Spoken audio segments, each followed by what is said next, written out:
মক্কায় কিভাবে ইসলাম বিরোধীদের ঘাঁটি থেকে ইসলামের কেন্দ্রে পরিণত হলো। ইসলামের ইতিহাসে এমন বহু ঘটনা আছে যা রমজান মাসে ঘটেছে। এর মধ্যে সবচাইতে উল্লেখযোগ্য হল ফতহ এ মক্কা বা মক্কা বিজয়। এরপরই আবার উপদ্বীপ একত্রিত হওয়ার সুযোগ পায় এবং ইসলাম আরব উপদ্বীপের সীমানা পেরিয়ে অন্যত্র ছড়িয়ে পড়ে। ইসলামের প্রচারে মক্কা বিজয় কী ভূমিকা পালন করেছিল সেটা বুঝতে পাক ইসলামিক যুগে সেখানকার মক্কার গুরুত্ব সম্পর্কে জেনে নেওয়া অত্যন্ত জরুরি। পাক ইসলামিক যুগে মক্কার গুরুত্ব। আরবের প্রধান শহর মক্কা ইসলামী বিশ্বের ধর্মীয় ও আত্মাধুনিক কেন্দ্র। ওলন্দাজ প্রাচ্যবিদ ডোজে লিখেছেন, মক্কার ইতিহাস শুরু হয় হযরত দাউদের সময় থেকে। তাওরাত ইহুদিদের পবিত্র গ্রন্থ দোরা এবং ইনজিলেও বাইবেল এর উল্লেখ রয়েছে। নবী ইব্রাহিম মিশর থেকে ফিলিস্তিনে আসার পর তাকে মক্কার উদ্দেশ্যে যাওয়ার নির্দেশ দেওয়া হয়। স্ত্রী হাজরা ও পুত্র ইসমাইলকে নিয়ে মক্কায় আসেন তিনি। কথিত আছে তিনি মক্কায় খানা ও কাবার ভিত্তি স্থাপন করেছিলেন। খানা এ কাবা সে ভবনের উপর নির্মাণ করা হয়েছিল যা প্রাচীনতম ভবনের মধ্যে একটি বলে মনে করা হয়।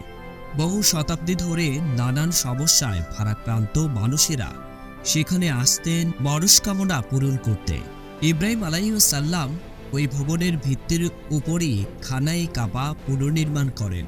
আরব উপত্যকার অধিবাসীরাই সর্বত্রই নিজেদের আল আরব বা আরব উপদ্বীপের অধিবাসী বলে পরিচয় দিতেন।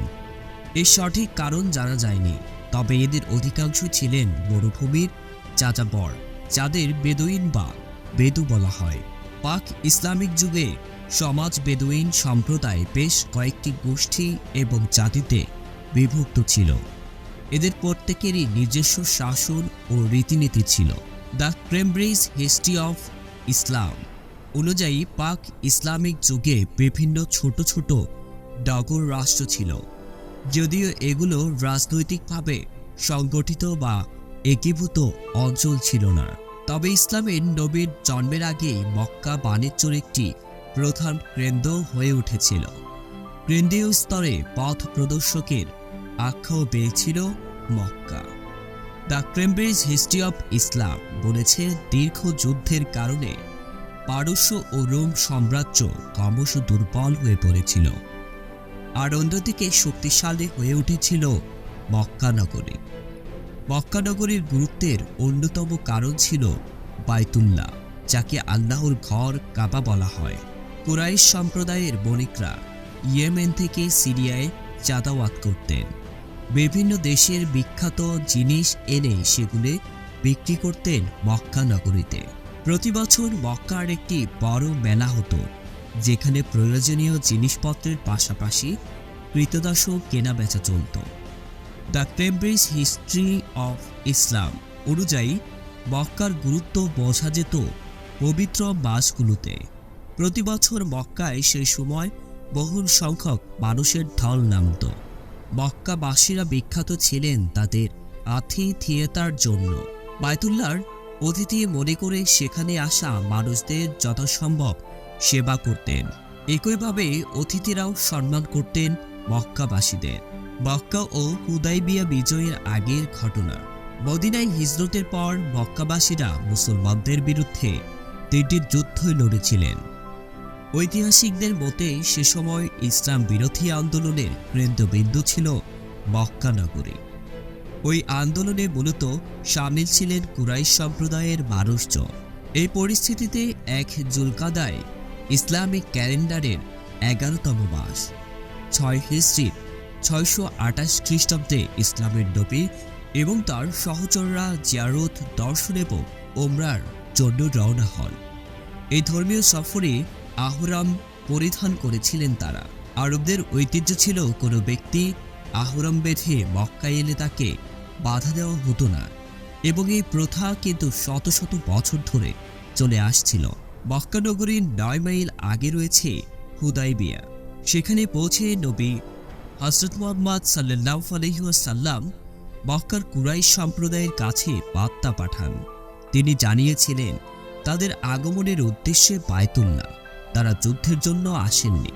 তাদের বাধা দিতে উরওয়া ইবনে মাসউদকে পাঠিয়েছিলেন কুরাইশ সম্প্রদায়।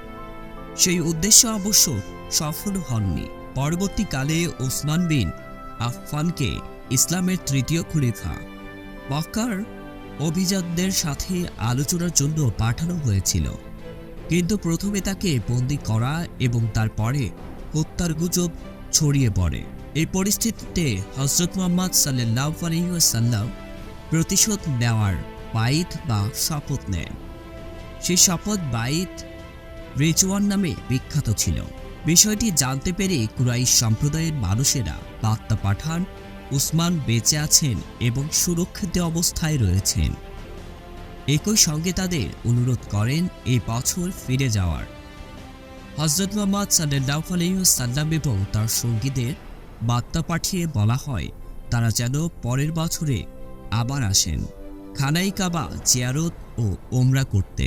সে সময় মক্কা নগরী 3 দিনের জন্য খালি করে দেওয়া হবে বলেও প্রতিশ্রুতি দেওয়া হয়েছিল, যাতে কোনো রকম সংঘাতের সম্ভাবনা না থাকে। এই প্রস্তাবগুলোতে লিখিতভাবে দেওয়া হয়েছিল। একই সঙ্গে অন্তর্ভুক্ত করা হয়েছিল আরও কিছু শর্ত। এটি সুলহ হুদাইবিয়া বা হুদাইবিয়া চুক্তি হিসাবে পরিচিত। চুক্তির বেশ কিছু শর্ত মুসলমানদের বিরুদ্ধে হলেও কোরআনে এই চুক্তিকে ফতে-এ মুবিন, স্পষ্ট বিজয় বলে অভিহিত করা হয়েছে। মক্কা বিজয়। হুদাইবিয়া চুক্তির পর 1 বছর হতে না হতেই এমন কিছু ঘটনা ঘটে যার ফলে কুরাইশ সম্প্রদায় এই চুক্তি ভঙ্গ করার ঘোষণা করে। 10 রমজান 8 হিজরি 630 খ্রিস্টাব্দে হযরত মুহাম্মদ সাল্লাল্লাহু আলাইহি ওয়াসাল্লাম তার সঙ্গীদের নিয়ে মক্কার উদ্দেশ্যে রওনা হন। মদিনা থেকে যাওয়ার সময় তাদের সংখ্যা ছিল প্রায় 7,000। সফর চলাকালীন অন্য উপজাতির লোকজনও এই দলে যোগ দেন। এইভাবে তাদের সংখ্যা 10,000-এ পৌঁছায়। মক্কা নগরীতে প্রবেশের 10 মাইল আগে তারা এক জায়গায় থামে। মক্কার কুরাইশ সম্প্রদায় এই বিশাল সংখ্যক মানুষের আগমনের খবর পেয়ে তাদের প্রধান নেতা আবু সুফিয়ান নবী মুহাম্মদের কাছে পৌঁছান এবং ইসলাম ধর্ম গ্রহণ করার সিদ্ধান্তের কথা জানান। এর মধ্যে চতুর্দিক থেকে মুসলমানরা মক্কায় প্রবেশ করেন এবং এর ফলে মক্কাবাসীদের জন্য বাইরে যাওয়া বন্ধ হয়ে যায়। কিছু মানুষ প্রতিরোধ করার চেষ্টা করেন। এই সংঘর্ষে 33 থেকে 34 জনের মৃত্যু হয়।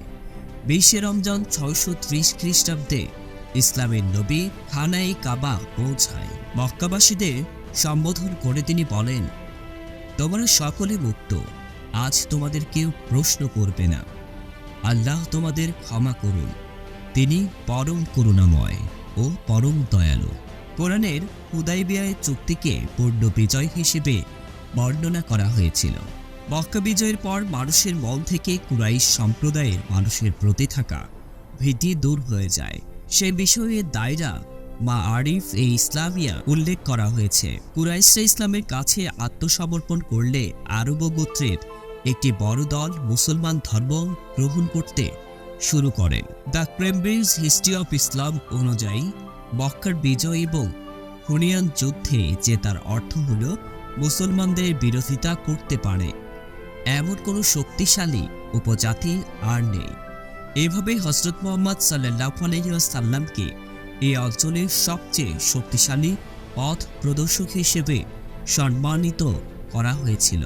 দ্য কেমব্রিজ হিস্ট্রি অফ ইসলাম এ বলা হয়েছে আরবরা ক্ষমতার পৃষ্ঠপোষক ছিলেন এবং সেই কারণে দলে দলে ইসলাম ধর্ম গ্রহণ করতে শুরু করেন। সুতরাং এই বিষয়টি স্পষ্ট যে মক্কা বিজয় আরব অঞ্চলকে পথ দেখিয়েছিল। এই জয়ের আধার গোত্রের অনুগত্য বা সামাজিক অবস্থান ছিল না। এই জয়ের ভিত্তি ছিল ধর্মীয়। আরব যোদ্ধারা যারা এতদিন পারস্পরিক যুদ্ধে ব্যস্ত থাকতেন, তারা এখন একজন পথ প্রদর্শক নেতৃত্বে এবং একটি ধর্মকে কেন্দ্র করে ঐক্যবদ্ধ হয়েছিলেন। দ্য কেমব্রিজ হিস্ট্রি অফ ইসলাম অনুযায়ী এর ফলে এমন একটি সম্প্রদায়ের জন্ম হয়েছিল যেখানে কিছু মানুষ দীর্ঘকাল পর শান্তি খুঁজে পান অন্যদিকে কিন্তু পারস্য ও রোমের শক্তিশালী সাম্রাজ্যগুলো দুর্বল হয়ে পড়ে। ওই বইটিতে বলা হয়েছে জয়ের এই ধারাবাহিকতা শুরু হয় একটি বিশেষ কারণে। এর উদ্দেশ্য ছিল আরব যোদ্ধারা যাতে তাদের শক্তি আরব উপদ্বীপের শান্তি বিঘ্ন করতে নষ্ট না করেন, সংগঠিত আরব গোষ্ঠীর ইসলাম প্রচারের সহায়তা করে। দ্য কেমব্রিজ হিস্ট্রি অফ ইসলাম অনুযায়ী হযরত মুহাম্মদ সাল্লাল্লাহু আলাইহি ওয়াসাল্লাম সম্ভবত মক্কা নগরীতে বিজয়ের অনেক আগেই অনুমান করেছিলেন যে একটা সময় আসবে যখন আরব উপদ্বীপে খুব কম সংখ্যক অন্য ধর্মের মানুষ অবশিষ্ট থাকবে। এই পরিস্থিতিতে ইসলাম ধর্মকে আরব উপদ্বীপের সীমানা পেরিয়ে ইরাক ও সিরিয়ার দিকে প্রসার করতে হবে। এর জন্য প্রশাসনিক দক্ষতা সম্পূর্ণ মানুষের প্রয়োজন হবে বলেও অনুমান করেছিলেন তিনি। মক্কায় এমন অনেক মানুষ ছিলেন যাদের বাণিজ্যিক উদ্দেশ্যে যাওয়া মরুযাত্রী দল সংগঠিত করার দক্ষতা ও অভিজ্ঞতা ছিল। নবপ্রতিষ্ঠিত ইসলামী রাষ্ট্রের সম্প্রসারণ সম্ভব করেছিলেন যে প্রশাসকেরা তাদের সঙ্গে মক্কা, মদিনা এবং তাইফ সহ হিজাজ অঞ্চলের 3টি শহরের সঙ্গে ছিল। এভাবে মক্কা বিজয়ের পর মুসলমান ধর্ম গ্রহণকারী এবং তাদের বংশধরের ইসলামী শিক্ষাকে চতুর্দিকে ছড়িয়ে দিতে সাহায্য করে। ওই বংশধরদের মধ্যে কেউ ছিলেন মুজাহিদ সৈনিক ও উলেমা। এরা ইরান, ইরাক, সিরিয়া ও আফ্রিকার ইসলাম ধর্মে প্রসার ঘটান। হযরত মুহাম্মদ সাল্লাল্লাহু আলাইহি ওয়াসাল্লামের মৃত্যুর পর মদিনার রাজধানীর মর্যাদা বজায় থাকে, তবে হজের কারণে মক্কায় ধর্মীয় অত্যাধিক ও শিক্ষাকেন্দ্রের কেন্দ্রবিন্দু হিসাবে রয়ে যায়। বনু উমাইয়ার সময়ে ইসলামিক বিশ্বের কেন্দ্র মদিনা থেকে সিরিয়ার রাজধানী দামেস্কে স্থানান্তরিত করা হয়েছিল, কিন্তু তা সত্ত্বেও মক্কা ও মদিনার কেন্দ্রীয় মর্যাদা বজায় ছিল। অত্যাধিক তৃষ্ণা মেটাতে বহু দূর থেকে মানুষ সেখানে আসতেন। মক্কায় কেন্দ্রীয় ও অত্যাধিক মর্যাদা আজও অক্ষুণ্ণ। প্রত্যেক মুসলমান খানায় কাবার দিকে মুখ করে নামাজ পড়ে।